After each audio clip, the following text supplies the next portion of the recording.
Hello friends, எல்லாம் நல்லா இருக்கீங்களா? நீங்கள் பார்க்குறது நம்மளுடைய ஆனியன் குழம்பு. ஏன் இதை காட்டுறேன்னா, நான் இதில் வந்து நம்ம செஞ்ச மாங்காய் பொடியை தான் போட்டிருக்கேன். ஸோ புளிப்பு தன்மையோட சூப்பராக இருக்குது இந்த குழம்பு. Thank you friends. இப்போ மாங்காய் போட்ட குழம்பை வந்து தீர்னாக்கு டேஸ்ட்டுக்கு கொடுப்போம்.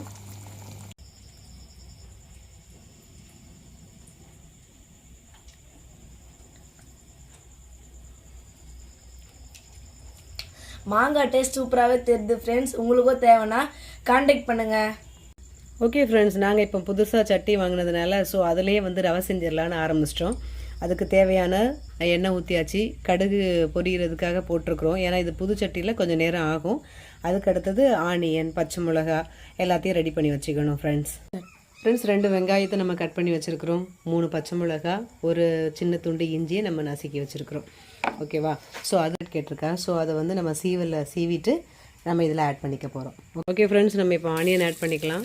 ஃப்ரெண்ட்ஸ், இப்போ நம்ம வதக்கிறோம். கொஞ்சம் நல்லா அழகாக வதங்கட்டும். அதுக்கப்புறமா நம்ம கேரட் போட்டுக்கலாம். உங்களுக்கு தேவைன்னா நீங்கள் வந்து நிறைய வெஜிடபிள்ஸும் போட்டுக்கலாம், இல்லைன்னா வேண்டாம். ஓகே ஃப்ரெண்ட்ஸ், இப்போ நம்ம வந்து வெங்காயம் நல்லா அழகாக ஒரு கிளாஸி லுக்கு கொடுத்துருக்கு. ஸோ இப்போ நம்ம வந்து கேரட் போட்டுக்கலாம். ஸோ கேரட் வேணும்னு அவள் கொச்சிக்கிட்டு போயிட்டா. ஸோ அதனால் அவளுக்காக இந்த கேரட்டு. பச்சை மிளகா வந்து நல்ல ஒரு ஃப்ளேவர் கொடுக்கும். ஆனால் என்ன ஒரு பிரச்சனைனா, அல்சர் இருக்கிறவங்களுக்கெல்லாம் ஒரே தொல்லை கொடுக்கும், ஒரே எரிச்சலாக இருக்கும் பத்தோடு.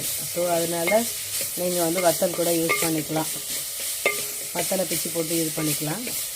இல்லை பிரச்சனை இல்லை அப்படின்னா நீங்கள் பச்சை மிளகா யூஸ் பண்ணிக்கலாம். ஒரு 1.5 கப் ரவை எடுத்திருக்கேன். அதையும் இது கூடவே நம்ம வந்து வறுத்துக்கலாம்.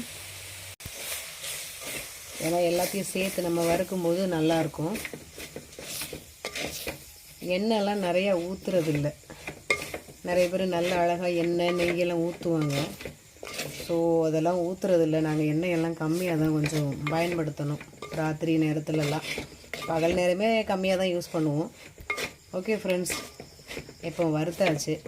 இதுக்கு தேவையான அளவு நம்ம தண்ணி ஊற்றி உப்பு போட்டுக்கணும். கருவேப்பிலை கொஞ்சம் ஆட் பண்ணிக்கலாம்.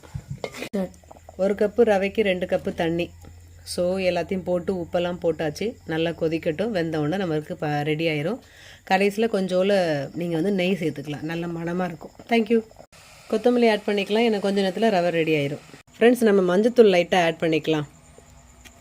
ஒரு சில நேரத்தில் ரவை நைட் செய்யும் போது கோல்ட் ஆகும் ஃப்ரெண்ட்ஸ். அதனால தான் ஃப்ரெண்ட்ஸ் மஞ்சள் ஆட் பண்ணுறோம். ஃப்ரெண்ட்ஸ், இப்போ நம்ம ரவை ரெடி. நெய் சேர்த்துக்கிட்டு ஆஃப் பண்ணிடலாம் ஸ்டவ்வை. தேங்க்யூ ஃப்ரெண்ட்ஸ், பாய். நீங்களும் இதை மாதிரி செஞ்சு பாருங்கள். Take care.